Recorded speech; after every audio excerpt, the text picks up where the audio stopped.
Greetings everyone, and welcome to my YouTube channel. I'm your host, Captain Rye. Today's YouTube video is going to be my hotly requested and long anticipated Captain's Skills and Modules for the USS Fletcher, Tier 9 destroyer in World of Warships. Now, we'll talk about these individual skills a little bit later, but we'll just take a brief overview of what my Captain Skills and Modules are here at the beginning of the video. As you can see here on the Tier 1 skill, I have Preventative Maintenance. Tier 2 is Last Stand, an absolute must for any destroyer captain. At Tier 3, I have Demolitions Expert, Superintendent, another absolute must. I have Torpedo Reload Expert and Survivability Expert. At Tier 5, I have Tier 4 skill, I have the Concealment Expert. For modules, the one of note that's absolutely important to pay attention to is the third module there, which is the Torpedo Reload Expert there, the Torpedo Reload module, because that, in combination with the Torpedo Reload Expert skill on my captain, reduces the reload time of the Fletcher's torpedoes down to 81 seconds. Combine that with the last module there, the Concealment module, with the Concealment skill on the captain, reduces the detection range down to 8.1 kilometers. And this is absolutely important because what it does is it lets me get nice and close and then fire off torpedoes. And if I miss, I have an opportunity to come back in less than a minute and a half and launch more torpedoes. Now, going into those captain skills, as the battle gets underway, we're on the north map. It's domination match mode, and I'm headed toward the B cap point. The preventative maintenance skill at Tier 1, I think, is the best option if you're going in the Fletcher. You don't really need priority target. If you're in a destroyer and you get spotted, you can assume that pretty much everybody who's in a cruiser or battleship that you are within torpedo range of is probably going to shift their attention to you.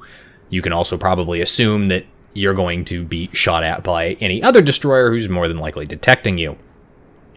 Because of the low detectability range, it's not really an important factor to have priority target on this ship, due to the fact there's really only a few ships that can detect you before you can detect them. And so while that would be nice to be able to, see if somebody's targeting you all of the sudden, you know you're going to be detected, so you know that's going to be a destroyer, so you can assume that's going to be targeting you. Now, as I push into the B cap point, I immediately get radared by the New Orleans, who figured that the only thing that could see him was me. So he does pop that radar. Now, you'll notice that I did get hit there. It knocked out my engine, it knocked out my torpedoes, it knocked out my steering. But with the last stand skill there at Tier 2, I was able to keep going pretty quickly. I did repair that because it was a lot of damage taken, and because I didn't want to be handicapped by any of that. I popped my speed boost consumable, and that's something I think the Fletcher really does deserve more of, is that speed boost consumable. I popped the speed boost consumable to get out of the range of that radar from that New Orleans. And that's something that I think a lot of people don't really quite know how to deal with radar if you're in a destroyer.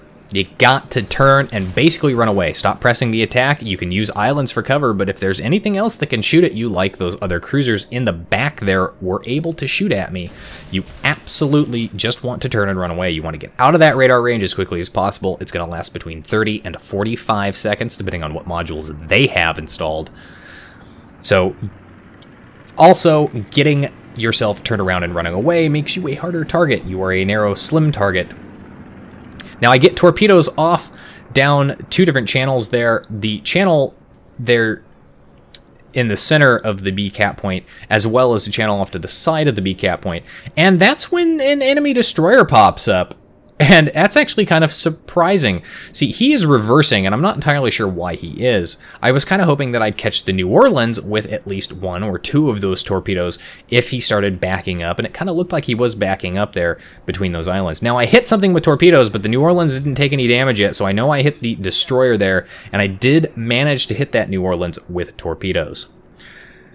But again, going into the Torpedo Reload module and the Torpedo Reload Expert, I can fire off those torpedoes, and I don't really have to worry that much about whether or not I'm going to miss something, because it's such a narrow time frame that I have. It really is. I mean, we'll watch here as I fire off both of these sets at this Benson. Now I pop my smoke screen and I start reversing because that Benson might have torpedoes at me. And it kind of looks like he's going one way. Now I fire off a set down that channel again for that New Orleans, and then I fire off a set dead center into that smoke screen where I think that Benson might end up sitting. But look at that, less than a minute and 20 seconds before my torpedoes are ready to go again. And there come the torpedoes that I was expecting. Now I've got myself already mobile and I'm turned away and I'm leaving my smoke screen because smoke is dangerous. I'm going to do a little fishtailing here to get onto this side of the torpedoes, mostly because I want to keep my distance from that cruiser. But you'll see that I popped my smoke screen, I've popped my engine boost consumable there, but I still have a large number of them. I still have 4 of them effectively because I have the superintendent and I'm using premium consumables. People really don't seem to put enough stock into that tier 3 skill superintendent. If you're in a battleship, that's an extra heal. If you're in a battleship like the Yamato or the possibility of the upcoming Conqueror, that can really save your bacon, giving you up to an extra 25% on your repair and keep you in the game longer. If you're in a destroyer, that means an extra speed boost. That means an extra defensive fire consumable if you're one of those kind of people that doesn't ever turn their AA off. If you're in a carrier, look for those people first. And it gives you an extra smoke screen, or if you're in the harbor offs, an extra heal as well. And again, that really does come into play at the end of the game. It helps keep you alive that little bit longer. Now, the enemy team has managed to capture the A cap point. There's no surprise there. We kind of collapsed on that end. We have lost 2 ships. The enemy team's lost 1, and they're in the process of capping B. I fired off both sets of torpedoes that did come back available to me into the center mass of that smoke screen into the B cap point. With any luck, I'll probably hit what's in there, and I think it's the Benson that is in that cap point. I'm starting to head towards the C cap point because there's a lot of cruiser support over there, and they were being contested by something, but they pushed it out. And because there's a lot of cruiser support over there, I know I can push up and don't have to take the brunt of an attack on my own. I did hit whatever was in the B cap point and didn't sink it, so I'm not entirely sure if that was the Benson, but I didn't do a lot of damage, so it's possible I hit him on the bow. Now, going into the other tier 3 skills that I have, Demolition Expert. On the Fletcher, you might not think that it's really that important, considering the 127mm guns on this ship do not have a high chance for fire. Because they don't have a high chance for fire, the Demolition Expert really doesn't do a lot to it. It really only adds 3%, which brings it up to something like 7% total. However, that extra few percentage does come in handy with the possibility of causing flooding with your torpedoes on something big like a battleship. Watching them repair that flooding and then just peppering away at them, because you have that low fire percentage chance, you're not going to set a fire right away. There's a stronger possibility that you're going to set a fire while you're continuing to pepper them after they've repaired the flooding, which means you can get some fire damage in on that as well. Now, I was detected there by the radar from that New Orleans, but the New Orleans is now finally dead, and I'm happy about that, so I can go ahead and push up here without issue. My team has taken the lead here, killing off more enemy ships. They did finish off one of their destroyers, and I think it was the destroyer that I caused some serious hurt on earlier with that torpedo. And I'm getting my torpedoes out and away at those cruisers off in the distance there. Really don't expect to hit much, but as you can see, I staggered those launches, and I really don't have a lot of time left before more torpedoes available again. Now, we've talked about the torpedo reload, we've talked about the Demolition Expert. Let's talk about Survivability Expert. Survivability Expert, in my opinion, if you're in a destroyer, especially a high-tier destroyer, is an absolute must. I cannot tell you the number of times I've gone in and engaged in point-blank range gunfights with similar ships and come out on top. Yes, I don't have a lot of health left at the end, but the important part is I have the health. That means I can just readjust my playstyle with this ship being as stealthy as it is and with as good torpedoes as it has, and I can simply, instead of being a forward and aggressive anti-destroyer gunboat, I can just sit back and torpedo battleships at long range. And once I know that other things that can detect me are dead, I can move up closer and start recapturing bases. It's also helpful if you find yourself getting attacked by multiple ships as well, because, you know, that damage can really stack up quite heavily. Now I'm coming up here, I'm pushing up here. I am detected by aircraft, which is really annoying, but there's a Yamato that's pushing up into the B cap point. He's about half health, but he's not got a lot of options. He's got enemy torps coming in from behind, and now he's got my torps coming in from the side there. He's point blank range. I popped my smoke screen just in case these miss, and I really hope they don't miss, and they don't. They do manage to connect, which is excellent. And again, going into the last stand situation there, my engine's knocked out, but it's not really a big deal as there's no immediate threat in the area, and I can still continue to move about. I'm not stationary and stuck. And if you're in a destroyer, that is an absolute must-have skill. If you don't take it and you get stuck, you get your engine knocked out, you get something knocked out, and you're stuck in an infinite turn, or you're stopped, that's a death knell for you if you continue to remain detected. And you are likely going to remain detected. And then, of course, the top tier skill, the Concealment Expert, needs no explanation if you're in a destroyer. Hell, even if you're in certain cruisers or certain battleship lines, the US battleship line with Concealment Expert is actually pretty useful. It's always fun to come around a corner with a battleship that has an 11-something kilometer detection range and surprise cruisers that, oh shit, you can see me and I can now suddenly see you. Moving up here, using my concealment to push into the B cap point. The enemy team knows that there's a destroyer up here because, hell, they just had a Yamato killed by one, and more importantly, something invisible is capping the B cap point. The enemy team does start capping C, but there's a lot of ships down over at C. If they push up around the corner of that island there, they could probably cause some serious hurt on that ship, and he looks pretty low health. A little bit of a replay bug there. I did actually fire off both sets of those torpedoes at the Tirpitz, who is backing up. I don't know why he's doing this. My best guess is that he's trying to get shots onto whatever's down the other side of me. But that's an incredibly foolish move to do, especially if you know there's a destroyer capping.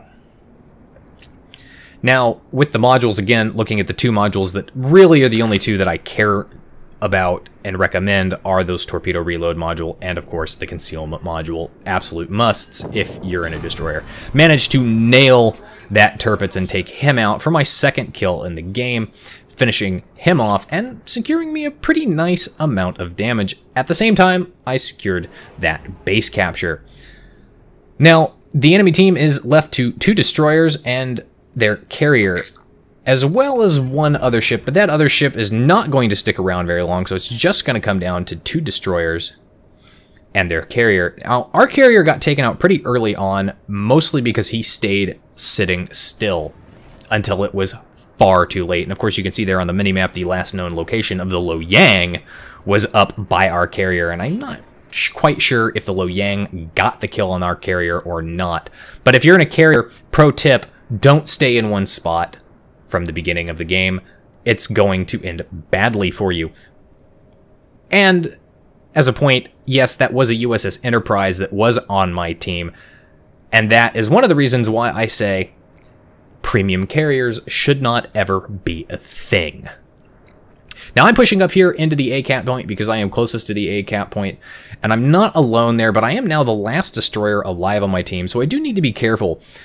But again, at the same time, I've got the health from the Survivability Expert skill that I feel pretty confident I could engage in a direct fight with the other enemy destroyer.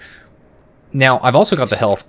If the enemy CV pops up with his aircraft, I can deal with them as well and afford to take a few hits. There's the Benson, and yes, he's very low health. I did hit him with that torpedo, and just look how low health he is. He's popping a smoke screen, turning away. I'm not able to connect with him. Opening up with my guns as he pops that smoke screen should have dropped me into detectability, but you can see there the enemy carrier coming in with his aircraft, so I open up with my AA guns. Even without the defensive fire, the AA guns on the Fletcher, especially at point-blank range, are incredibly good. Using the ship's superior maneuverability, I turn and avoid those bomb hits coming in from him because I basically made a very narrow target instead of a nice long target for his dive bombers to attack. But because I'm still being detected by those aircraft, that destroyer can effectively sit in his smokescreen, and he can continue to pummel me.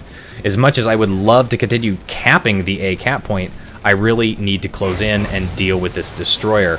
I do have a smokescreen. I could stop and I could sit there, but he's a destroyer. He probably has torpedoes, and as you know, torpedoes are, or as you know, smokescreens are torpedo magnets.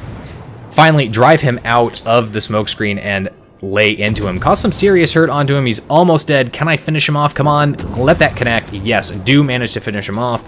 Kept my bow towards him as I chased him down there. I'm not going to get back into the cap point in time to finish capturing it for those skill points. But I did 3 kills and I finished off that destroyer. And now there's just the Loyang and the carrier left. And the Loyang was last spotted. My team is going to gain all 4 cap points with the massive points lead. There's nothing that the enemy team can do at this point. We have too many ships, and I'm still alive, more importantly. So this battle is pretty much over at this point. The only question is the enemy team going to survive? Now, I will say again in recap that I absolutely recommend Last Stand if you're in a destroyer. I recommend the Torpedo Reload Expert if you're in the Fletcher. I recommend the Survivability Expert if you're in the Fletcher. I absolutely recommend the Concealment Expert. And I absolutely recommend the Superintendent because, as you can see here at the end of the battle, I still have those consumables left that I might not have otherwise had if I did not have that skill. Because of that, you're not going to have enough points for RPF or RDF or the Defensive AA to expand on that option. But you don't really need it in this ship. So there we go, 99,868 damage done there, 16,000 XP earned, and yeah, that was partly due to the ongoing, bonuses associated with your first win of the day, but a pretty good overall response there. Top of the team for XP earned, there's going to be no surprise with that kind of result there at 2,300 base XP, with the Hipper coming in at a very respectable 2,000 base XP right behind me. Anyway, that's it for today's video, folks. If you liked the video, hit that like button, hit the subscribe button, leave a comment down below. If you'd like to get semi-regular channel news and updates, you can do so by liking and following me on Facebook. If you've got a replay that you'd like to see featured on my channel, you can send it to me. You can send it to my email. If you'd like to help support me in the channel, you can do so by becoming my supporter on Patreon and gain early access, as well as just additional access to some of my better World of Warships replays. Which will be posted there via Dropbox links for my Patreons. And if you'd like to watch me play World of Warships live, among other games, you can do so by following me on Twitch. You can find the links for all of those in the video description down below. And as always, I'll see you next time. And I hope this Fletcher video was informative for all of you USDD skipper captains out there. And I'll see all of you next time. This is Captain Rye, signing off.